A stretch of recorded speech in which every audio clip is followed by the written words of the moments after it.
አሁን የምንገኘው በደቡብ ምዕራብ ክልል በጉራ ፈርዳ ወረዳ ነው።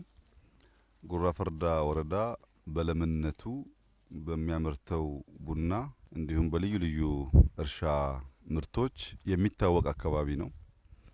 የማህበረሰቡ ሁኔታ ቅይጥ ነው። ከተለያየ አካባቢ የመጡ ሰዎች በጋራ የሚኖሩበት እጅግ ለም የሆነ በእርሻ በቡና የሚተዳደር ህዝብ ነው።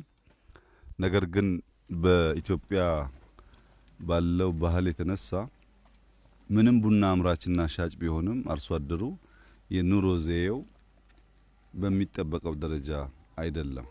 ከዚህ ቀደም የተሻገረ ገጠርን ንፍጠር ያልነው ቡናም ለቅመን ስንዴም አምርተን በቆሎም አምርተን መጨረሻ ላይ ለዜጎቻችን የኑሮ ዘዬ መለወጥ ያለውን እንድምታ ማየት አግባብነት ስላለው በከተማ የጀመርነውን የኮሪደር ስራ ወደ ገጠር እናምጣ ብለን በሁሉም ክልሎች በሁሉም ዞኖች እንደዚህ ያሉ አዳዲስ የተሻገሩ የገጠር መንደሮች እየተሰሩ ይገኛሉ። ባለፉት ጥቂት ወራት እኔም ብዙዎቹ ጋር መድረስ እድል አግኝቻለሁ።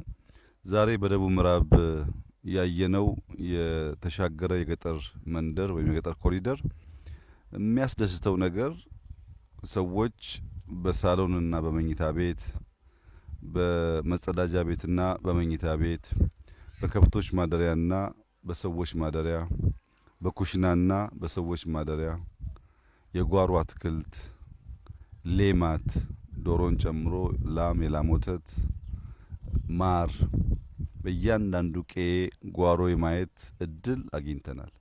ይህንን ጉዳይ በሀገር ደረጃ እንደየከባቢው ተፈጥሯዊ ጸጋ መጠቀም ችለን የዜጎቻችን ህይወት መቀየር ከቻል የተሟላ ብልጽግና እናመጣለን ማለት ነው። አንድ ሰው መብራት አለው ማለት ዜና ቲቪ ይሰማል ማለት ነው። ኢንፎርምድ ነው ማለት ነው። ኢንፎርሜሽን ያገኛል ካል ስልክ አለው ማለት ነው። ስልክ ካገኘ ከወዳጅ ዘመድ ይገናኛል ብቻ ሳይሆን ይነግድበታል፣ ይበደርበታል፣ ያለውን ምርት ለማውጣት የዋጋ ሁኔታ ያጠናበታል ማለት ነው። ኢንፎርምድ የሆነ ማህበረሰብ ወይም አርሶ አደር ያመረተው ምርት በደላሎች እንዳይነጠቅ በተገቢው ዋጋ ለመሸጥና አትራፊ ለመሆን ያግዘዋል። ቅድም እንዳየነው በእያንዳንዱ ጓሮ ጎመን፣ ሰላጣ፣ ማር ካለ ሰው ቢያንስ በምግብ ምክንያት ህይወቱ አደጋ ላይ አይወድቅም። በጓሮ ያሉ ምግቦች በከባቢ ካሉ የእርሻ ውጤቶች ጋር ተደምረው በቂ ምግብ የሚያገኙበትን እድል ይፈጥራል። እዚህ ጉራ ፈርዳ የተሰራው የገጠር ኮሪደር ከሌላ አካባቢ ለየት የሚያደርገው የራሱ መዋለ ህጻናት ደግሞ አሉት። ልጆች እዚሁ ሰፈር ውስጥ መዋለ ህጻናት ተምረው ከዚህ ከፍ ሲሉ ወደሚቀጥለው ከተማ ሄደው ኤሌመንተሪ ስኩል የማግኘት እድል አላቸው።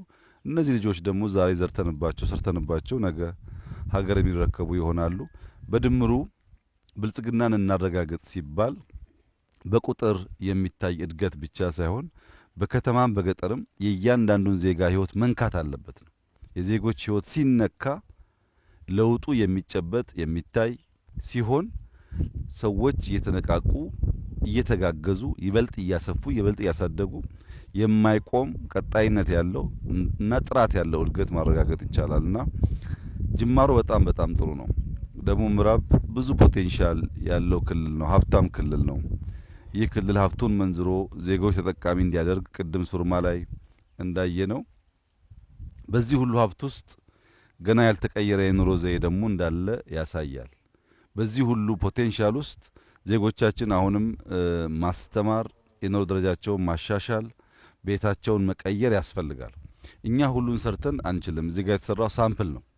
እያንዳንዱ አርሶ አደር በአካባቢ ባሉ ማቴሪያሎች የራሱን ቤት ወደዚህ ደረጃ ማዘመን አለበት የሚል የሰርቶ ማሳያ ተደርጎ መውሰድ አለበት።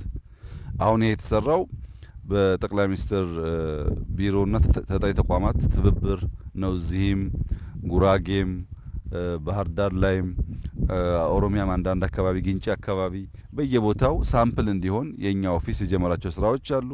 የክልል መንግስታት የጀመሩ ስራዎች አሉ። የዞን አመራሮች የጀመራቸው ስራዎች አሉ። እነዚህ ሲደመሩ እና እየተበራከቱ ሲሄዱ የምናስበውን የተሻገረ ገጠር ለማረጋገጥ ያግዛሉ። በዚህ አጋጣሚ ይህንን ስራ ያስተባበሩ እንደዚህ ያለ ስራ እንዲሰራ ጥረት ያደረጉ የእኛን ቢሮ አመራሮች፣ ሰራተኞች ማድነቅ ማመስገን እፈልጋለሁ። ከዚያም አልፎ በክልሉ በተለይ ይህንን ስፔሲፊክ ኤሪያ ፕሮጀክት ወስዶ ባጠረ ጊዜ ውስጥ እንደዚህ ያለ መንደር መስራት የቻለውን ወጣት እና የተባበሩትን የአካባቢ ሰዎች በሙሉ ማመስገን እፈልጋለሁ። አደራ ማለት የምፈልገው ግን ይሄ በቂ አይደለም። ይሄ ማሳያ ነው። እያንዳንዱ አርሶ አደር ቡናውን ሽጦ በዚህ ዲዛይን መልክ ቤቱን ለመስራት የሚያስችል አቅም አለው። ብዙ ውድ አይደለም፣ እንዳያችሁት ሀሳብ ነው የጠፋው እንጂ ማቴሪያሉም ሎካል ነው። የሚሰሩ ሰዎችም እዚሁ ያሉ ናቸው። ከሞላ ጎደል አብዛኛው ነገር እዚህ አለ። ግን መብራት ያለው፣ ቲቪ ያለው፣ ስልክ ያለው፣ ራቅ ባለ ቦታ መጸዳጃ ቤት ያለው ሰው ከተበራከተ በሽታ ይቀንሳል ወይም ይጠፋል ማለት ነው። ሚማር ትውልድ ካለ ፈጠራ ያድጋል ማለት ነው።